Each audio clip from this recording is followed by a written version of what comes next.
I am so excited for my guest today. She is known as Hey Sarah Therapy on Instagram. She shares her journey of rescuing a feral cat. She opened us up into her world of dating, experiencing heartbreak, grief, loss, transition. Thank you so much for joining me today. Hi, Jazzmyn. I'm so happy to be here. We talked a bit offline about just transitioning to social media as a full-time job, experiencing visibility, experiencing this huge nervous system shift when you do become Mhm. visible. People start referencing your platform and how therapy has been a huge support and being able to continue showing up online. Just to start us off, what has your journey been like on social media so far? So, why'd you get started and what has driven you to keep going? Well, I'm an elder millennial. And so I remember when Facebook was new. I've always been slow to start with social media. Like all my friends had Facebook before I did. I've never been much of a social media person. And I guess around 2020, when COVID hit, I Hmm. started really noticing therapists on Instagram and TikTok was starting to come onto the scene. And I felt this real desire to put myself out there to become a bit more of a public figure. My first career was in journalism, Okay. and I was a what you might call like a narrative nonfiction writer, meaning like I was writing investigative journalism pieces or sometimes music too. I was a music writer, but I was always in the story, like I was writing it kind of memoir style. And that's always just been my creative impulse is to tell stories and to put myself in stories. So when 2020 hit, I started really wanting to try social media. I actually did try for a few months and I wasn't getting traction quick enough. And I Mhm. started to get perfectionistic about it and self-critical about it and embarrassed. Like I'm putting myself out there and I'm not getting Yeah. thousands of followers right away. And I just couldn't really take the heat of that feeling, Mhm. the cringe factor. So I stopped. And then I watched all these people do it. And I felt a lot of like jealousy and envy. And then I've been in therapy for forever, like really pretty much nonstop for decades. So I was in therapy that whole time, but I went through a relationship in 2022 and 2023, got engaged, that ended, and did a lot of deep healing work in that relationship and after that relationship. I was so heartbroken after we broke up Mhm. that I just had this surge of creative energy. It was like couldn't bear to be quiet because I was grieving so hard. And so I just started pouring that energy into creating social media. So did a whole rebrand of my page, charted what I wanted to do. And what I wanted to do then was different than what I ended up doing. I was uncomfortable in the beginning with, and I'd actually love to hear your thoughts on this, but I was uncomfortable in the beginning talking about myself too much in the first person. Like I was going to do it a little bit, but I was really going to try Mhm. to stay focused on like trauma and childhood trauma and talking to people about their struggles. But I found that to be quite difficult for reasons that I'd be interested in talking about too. I actually, there are some people who are really gifted at this, but I actually don't think it's easy or even necessarily organic or intuitive to try to create content on social media as a therapist that's about what other people are struggling with. I just don't think it really lands that well. I think it's really hard to speak directly to people's problems. I think there are some people who figured out how to do it. I could not figure out how to do it.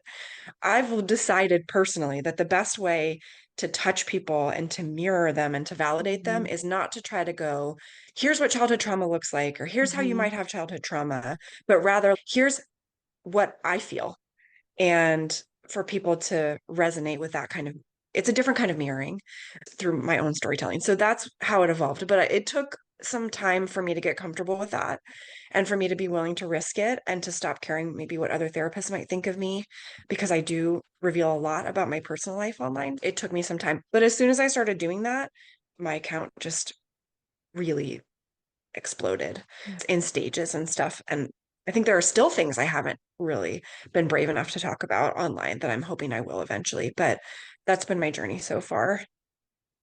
One, I love that you speak to the 2020 TikTok surge of therapists Yeah. because I don't think our profession thought we could ever see ourselves reflected in social media. Like none of us imagined ourselves No. as, oh, cool, like TikTok, like therapists can also show up online as people. And Hmm. the pandemic said, actually, you can. And that Hmm. I think gave all of us so much permission and also has forced us to look at if we're going to show up online, Hmm. what does that mean? What does that look like? Is it too much to share about ourselves? Is it not enough? Who do we want to engage? How do we maintain the, I think, status within our own profession as viewed as like Yes. credible or Yes. professional? Like you, I've also struggled with talking so much in like the first person. I would say Yes. now I am feeling much more comfortable with doing that because I recognize there are aspects of my story that I do want to share. I want people to know me, and that is what resonates. And I feel like I can reach a broader audience in that way.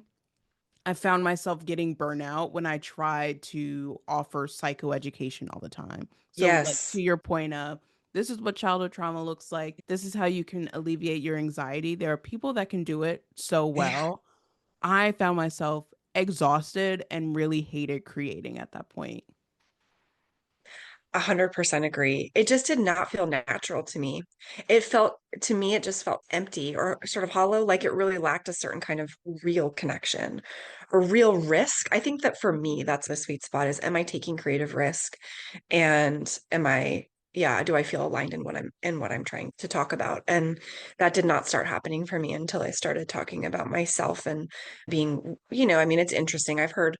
I've heard some really popular Instagram therapists who advise other therapists on Instagram on how to do Instagram say something along the lines of, don't say anything about your personal life that you wouldn't tell a client in session.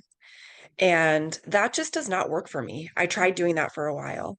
And for me personally, I had to make some key decisions along the way of my creative path around how I was going to think about what I was doing. And what really helped me with that was, and this doesn't, I don't even recommend this for, for most therapists. I don't know if it would work for most therapists. It worked for me because I already had a full private practice. I wasn't trying to build a private practice.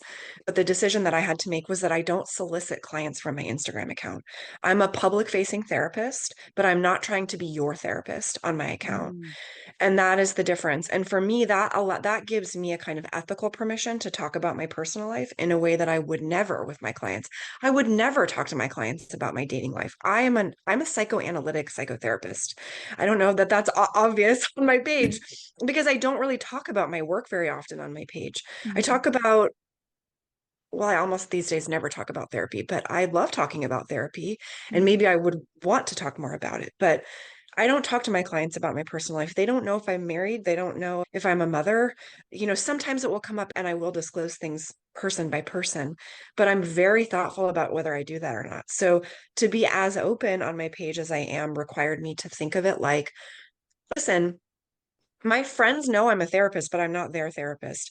I'm thinking of my platform as a kind of parasocial relationship that's based on a type of friendship, that's based on a mhm, type of vulnerable sharing and connection that's not therapy. It's just not therapy. And I'm not trying to find clients on my page, which cost me something, I think, in terms of marketing mhm, of my creative path around how I was going to think about what I was doing. And what really helped me with that was, and this doesn't, I don't even recommend this for most therapists. I don't know if it would work for most therapists. It worked for me because I already had a full private practice. I wasn't trying to build a private practice.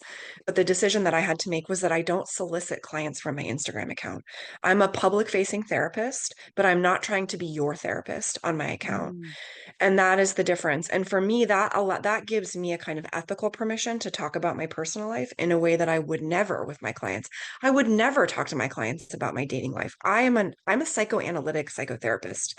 I don't know that that's obvious on my page because I don't really talk about my work very often on my page.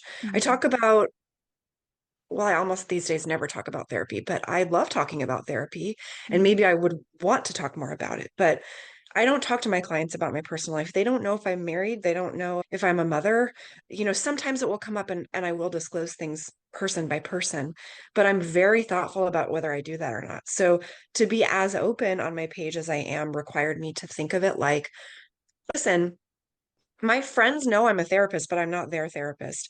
I'm thinking of my platform as a kind of parasocial relationship that's based on a type of friendship, that's based on a Mm-hmm. type of vulnerable sharing and connection that's not therapy. It's just not therapy. And I'm not trying to find clients on my page, which cost me something, I think, in terms of marketing. Mm-hmm. And that's maybe not what everyone would decide to do, but that gave me the creative freedom that I wanted, where I could say whatever I wanted and not worry about it. So that's how I got there. Absolute. Oh man, you just spoke to something that resonated so deeply. I just recently have made the shift from, well, back up a little bit. So I originally was posting as like my private practice name, like my business name, and Yeah. that felt like a lot of pressure to Yes. embody like this business, like this entity. It didn't give me a lot of flexibility. And so on a whim, I rebranded just about everything, my website, the name, all of it. I still express that I'm accepting new clients and what it's like to work with me, but I do not sell Hmm. therapy on social media. Like you can work with me, you can find me, but it is not Yes. the driving factor of my content. And so I love that you just put into words something that I've recently been thinking about. It's no, I'm not constantly like driving the market of like, hey, I'm accepting new clients Yes. and getting through the algorithm, but you discuss like the creative risk and the creative flexibility that it's giving you to show up as a therapist who is also online, who is also a person. Yes.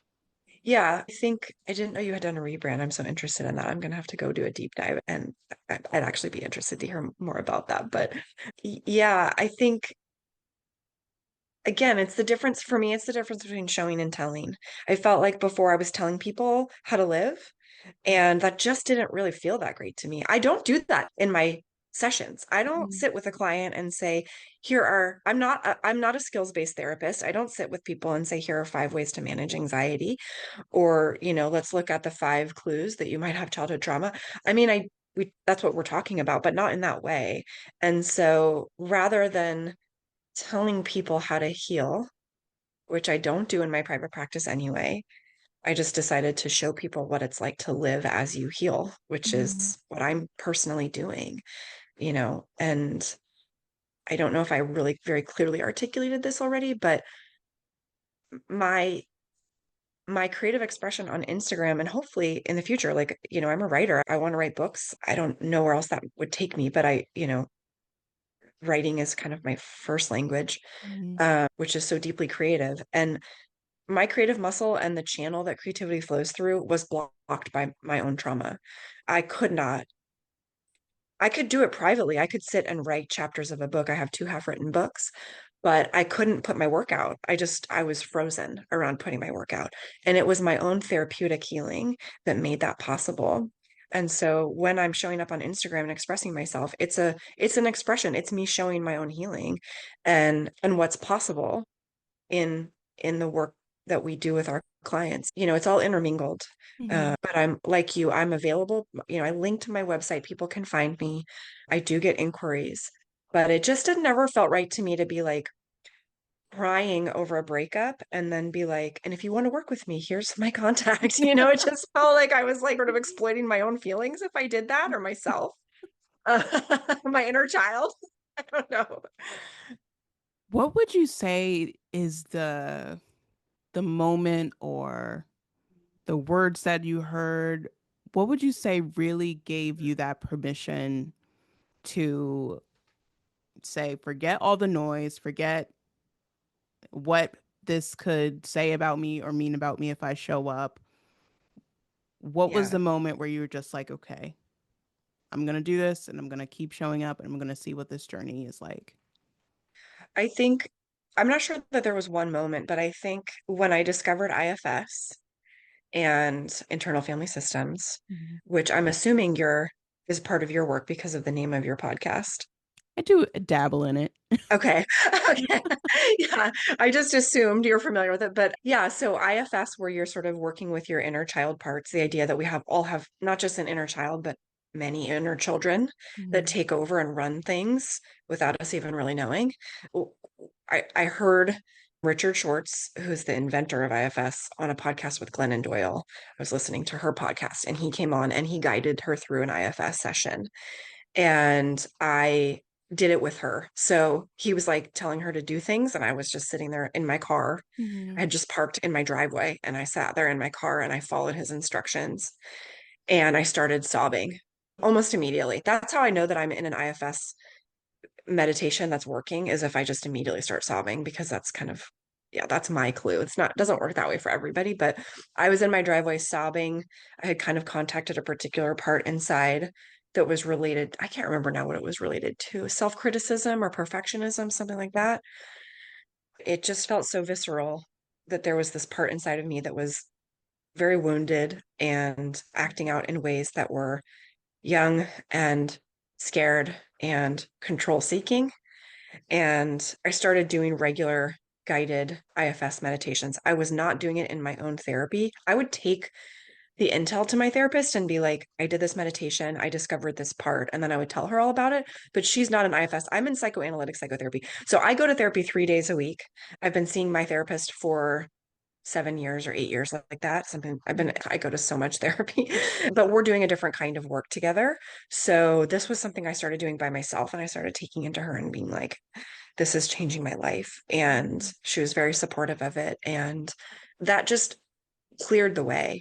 Mhm. Whatever kind of block I had or wall that would come up around my fears about being judged, my Mhm. fears about looking stupid, my fears about being new at something and not knowing what I was doing.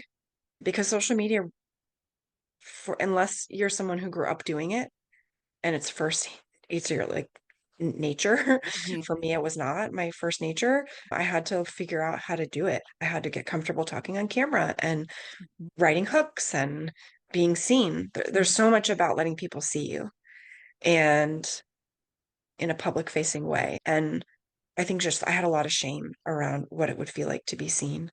And it was really those IFS meditations that changed everything for me. And I have a natural creative instinct, and I also have a natural ambition. I'm very competitive, I guess is one way to put it, but not in a mean-spirited way, just like I feel powerful and I kind of want to show it off. Like, look what I can do. Kind of the way a Mhm. kid is at a playground, like, Mhm. watch me, watch me. I'm going to do something cool. And so, but I was very inhibited by these other aspects of my personality that would come in and check those other parts of me and be like, you're not allowed to act that way. You're not allowed to do that.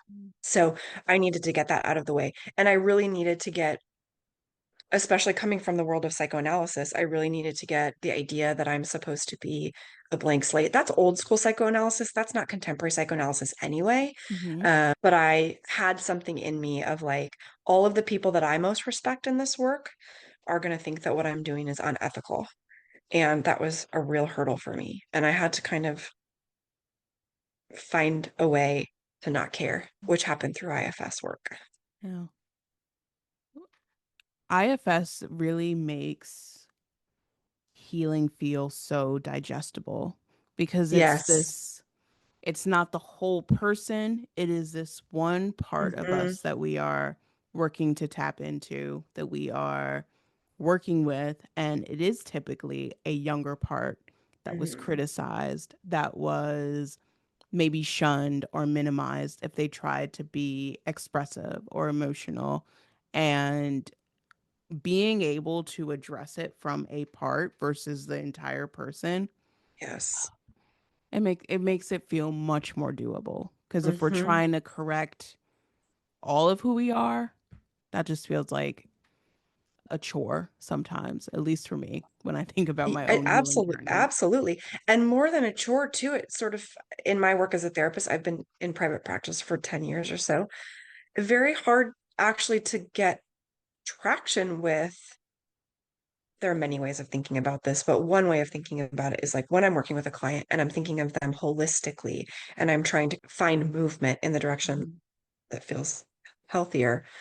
Anytime you start to get that movement, a part will step in and push back. It's like, this doesn't feel safe, or this isn't. The way that I think about it is like a part stepping in and being like, hey, I'm not healed yet. I Mhm. actually need care. Like, I can't allow this healing to happen until you pay attention to me over here. Yeah. And so the feeling of like taking one step forward and one step back in the clinical work when you're approaching things too broadly, I think tremendous work can be done. Again, I think there are many ways to think about this, but in my own healing journey, I just have found that it's a system. Hmm. And if you only, if you neglect parts of the system in the healing work, like it just doesn't, it won't go in the direction that you want it to. It won't actually move. And yeah, it can feel overwhelming. It can feel discouraging. I agree. It just doesn't feel as doable. Hmm. We both know that the therapy community can be really small sometimes, and everyone knows everybody. And so I would love to talk more about that fear around being judged by your Yeah. counterparts within psychoanalytic. And for folks who don't know, like classical psychoanalysis is blank slate. Like you are not reflecting much back to the person. Most of it is a projection onto the therapist. The therapist is a vessel. And please correct me, that was a very quick explanation of classic psychoanalysis. But what has it been like to interact with your peers as you have been navigating this content journey? I actually think psychoanalysis really has, or psychoanalytic ways of thinking have actually really helped me with it. One thing I would add to your, well, actually, a couple things I would add to your definition of psychoanalysis. The blank slate idea, I think in some ways comes from, like 100 years ago in Freud. Hmm. But in some ways, I don't know, there's a lot to say about that we don't have time to get into. I think it's a misunderstanding of what even psychoanalysis used to be. Hmm. But nowadays, like the two things I would emphasize are a relational aspect of things, like really understanding what's happening in the relationship, Hmm. which is not so much about project. I mean, projection is can absolutely happen. Countertransference or transference is real, right? Like what people transfer Hmm. relationally and emotionally into the work with us and into the relationship with us is such a huge part of how psychoanalysts work, or how I, let me just say how I work, right? Like Hmm. thinking about what is happening interpersonally and what that means. Uh, And then the other piece I would add is just an understanding of the unconscious. I just don't know that we talk enough about the unconscious in other modalities, like talking about CBT or DBT Hmm. or um, IFS is a lot about the unconscious, which is why I really like it. Although we don't really use that language, I think, when we talk about IFS. Like I don't hear a lot of people talking about the unconscious, which I don't know, that's just kind of bothers me. Yeah, so how has it helped me? So when I feel feelings of fear about being judged, or yeah, it comes down to fear of judgment, it helps me to have a kind of framework, psychological framework of understanding, like meaning I can imagine that perhaps if I'm being judged by other therapists, that they might be feeling jealous of me, you know, that like that's not always true. I'm not saying everyone who has judgments with me is jealous, but that they have their own feelings and psychological realities. Some of those are conscious, some of those are not, that I'm not responsible for, and I don't have to take them on. And I think in my own, jealousy is just one part of it. I think fear, right? Hmm. Or what's another way of thinking about it? My own unconscious projections. Like I do think I project judgment where it doesn't exist. Hmm. I think that there are probably a lot of therapists in my community who really are curious about what I'm doing, who are really supportive of what I'm doing. Maybe they wouldn't choose personally to do it, Hmm. but who genuinely don't have judgments about it. And I'm imagining that they're judging me because of my own unconscious stuff coming up, right? Hmm. So reminding myself that people have all kinds of feelings for all kinds of reasons, and it's not always about me, and I don't need to make it about me. Hmm. I have my own stuff that is my work to do. That's not the responsibility of other people. They are free to judge me. Like that was a big part of it, is being like, they have every right to judge me. They can do, Hmm. people can feel how they want to feel. Like, I think that there are some real concern. There are some, I find myself judging other therapists sometimes. That's a real feeling, right? And maybe not one I'm always proud of, but I do feel that. And sometimes for good reason. listen, like there are therapists doing stuff on Instagram that I think is unethical, and they might disagree with me, right? We all can make our own choices as long as we're not crossing any like safety lines or really causing harm. That's fine. So I've just had to kind of make peace with like people carry all kinds of feelings inside. I carry feelings, other people carry feelings. I've developed relationships with therapists that are very supportive of me. And my own therapist is very supportive of me, which has been pretty healing because she's very old school psychoanalysis. She's a psychoanalyst, and I don't think she would have started off endorsing being a public figure on social media, but we've just talked about it so much and, talk about a healing relationship. I never feel judged by her. Mm. Yeah, so that's been really helpful. Yeah, I mean, it's a testament to, I think, growth. It's a journey where we can meet people and be in relationship with people that can meet us where we are, and Yeah. giving ourselves permission to not shrink ourselves or mold ourselves into the comfort box, but allow ourselves to be curious about what this nudge is telling us and following that, and then Mm. meeting people who can support us in that. Yeah. You mentioned that you went through a similar journey. I'm curious if you have also had to navigate or have gone through a process around, I don't know, the kind of social aspect of being a therapist in the presence of other therapists, because Mhm. our work is so, in some ways, so secluded. It's like we're there in a session with our client. We're not being observed by other therapists when we're working, Mhm. unless we're just in early training or something and we have a supervisor who needs to record our work or something. But other than that, like I've worked in isolation my whole career. And then all of a sudden we're in this public space with other therapists. I'm just curious if that's come up for you or like how you've navigated it. Yeah, I've definitely experienced it more at like in-person networking events.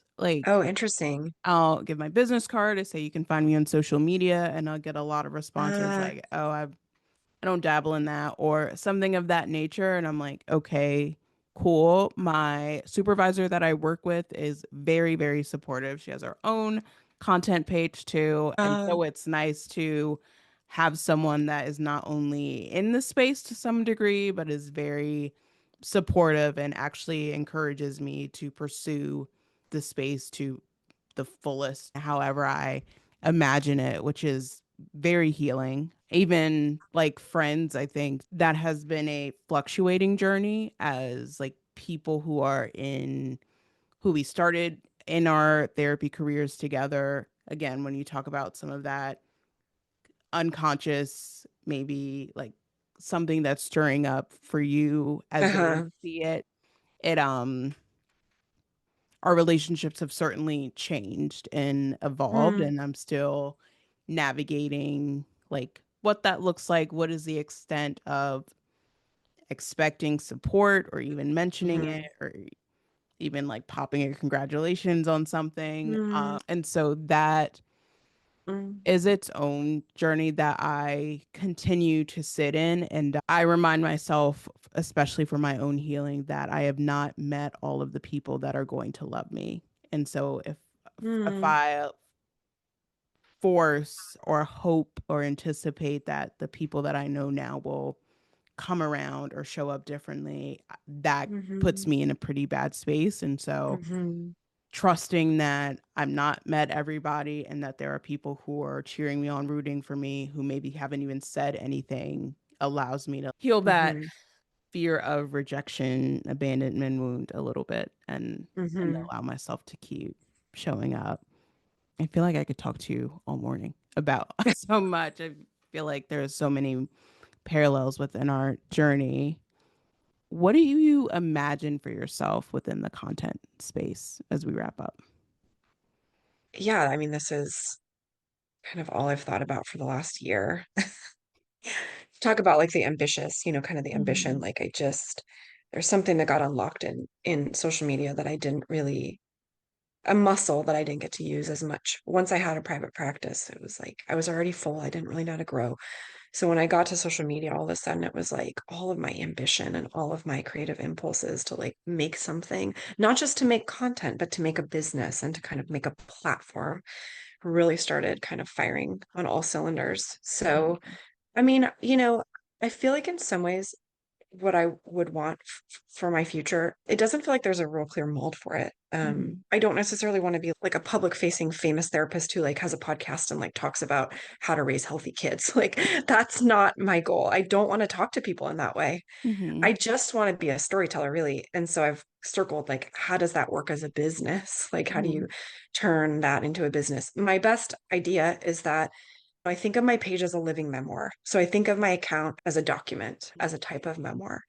And the longer term goal would be to actually write a memoir. I have two half written ones already, one about my childhood and one about my dating life. Mhm. And so the hope would be at some point to take the leap in that direction and basically to have public conversations about what it means to be human. I mean, that's all I really want to do, and to find a way to get paid doing that, to talk to people about their experiences, which is very hard to do when you're running a page. I mean, I can't in my comments to someone be like, tell me about your childhood.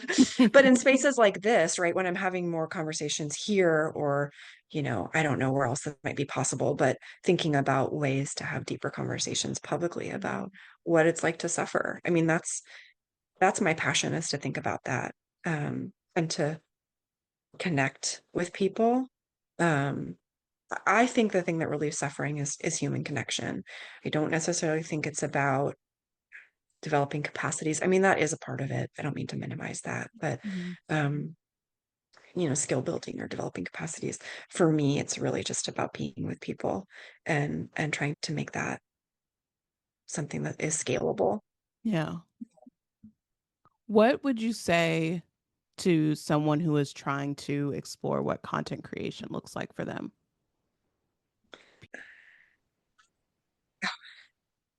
Okay, so I think that content creation is spiritual work.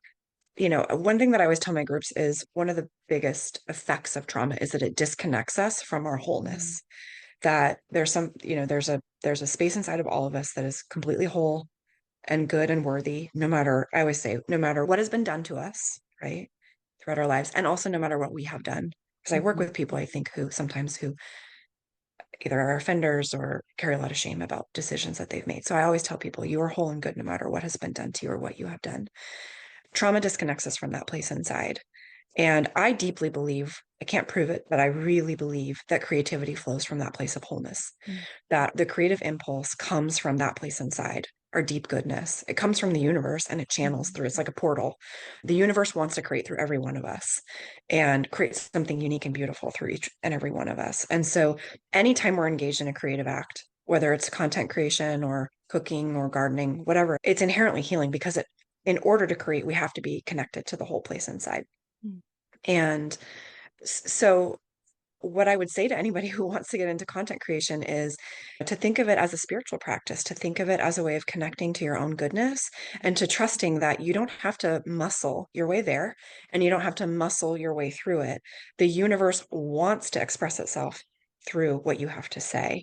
And if you can find a way to trust that process and to trust your own instincts around what you want to make, what you want to say, and how you want to do it, if you can just get out of your own way and connect to something, the kind of creative spark inside, that is what I think people respond to. That is Mhm. what people want so deeply and crave, is to see people and engage with creators who are willing to risk being seen in an honest place. And, I guess it's not very practical advice. It's like, just try, just be willing to bear the cringe Mhm. of taking some creative risks, and just know that it takes time for that to kind of start to get to know how to package that in a way that's digestible for other people. But Mhm. you'll get there. I mean, I leave my early content up on purpose. You can see the very first post I made on my page. And sometimes I think, oh, I should take that down now that I have the followers that I have. Like, oh, it's embarrassing that those first posts are still up. One of the things that really helped support me in my early journey was going to people who had huge platforms, who had more than 100,000 followers, and scrolling all the way back to their beginning. I would go all the way through to see, okay, how did this person start? How many likes did they had? They had 4 likes. And Mm-hmm. they had 4 likes for like months and months and months. And I use that to fuel my own, to combat my own shame. And so I leave that stuff up on my May page in the hope that people can go and see it and see, like, Mm-hmm. I have almost 250,000 followers now. I had 5 followers at one point, and it was my willingness to repeat and repeat and repeat and try and try and practice and practice and practice that built over time. So the courage and the willingness to just try, and the trust that you're in partnership with something much bigger than you that wants to be seen if you'll just trust the process. Mm-hmm. And I want to even add to that the courage to continue showing up even when no one's watching. Yes, Even when you're not getting absolutely. the clicks, even when you're not getting the comments, the emails aren't flooding through, having such a deep commitment to the larger purpose gets to be your driving force to showing up online. Yeah, exactly. If you believe that you're there for a purpose and that you're trying, that you, not so much like in an ego way that you have something to offer people, Mhm. but more like that you're coming from a spirit of service and trusting that there are people who need to hear what you have to say. Yeah, I just think that you can't go wrong if you keep going with that. No. I also started mine at zero, and my first couple of posts aren't even me. They're like about my journey with plants. How special though. Yeah, because I wasn't a plant person. And so I was reflecting on like having these plants and I was talking about growth. And I was so disappointed when one of my plants died and what I was doing to revive it. And that allowed Mm, me the space to really process like much larger concepts that yeah, now it's I a get metaphor. to elaborate on in my content. But I think so many people can just resonate with so much of what you shared about taking risks, stepping out Mhm, on faith, on a hope, on mhm. the idea that there's something bigger and more out there if we allow ourselves to step out of our comfort zone. And so I'm really excited for people to hear this episode. Oh, good. If I can be helpful to one person, that's always my goal. I guess I just wanted to say thank you for inviting me. This is my first podcast.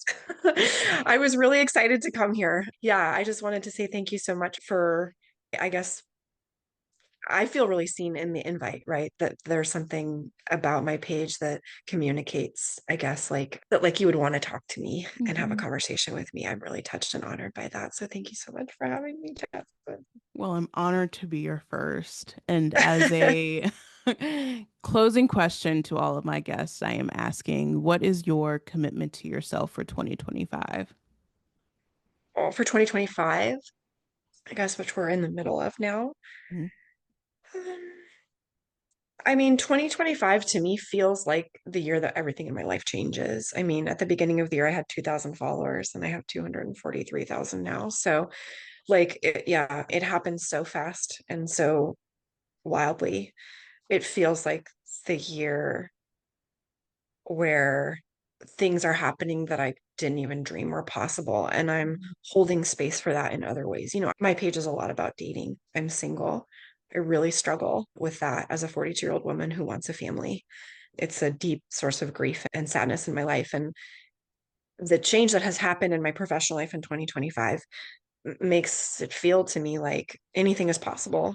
Mhm. And the healing work that I did around shame and perfectionism, if that is possible for me professionally, I'm really holding space for what is possible for me personally in terms of the work that could happen, or maybe even already has happened. I would argue has already happened inside of me that Yeah. is making space for the right partner to come into my life. So that is how I'm thinking about 2025 as a kind of dogged commitment to waiting Mm. in faith for the full life of my dreams and knowing that it's possible because I've witnessed what's possible already.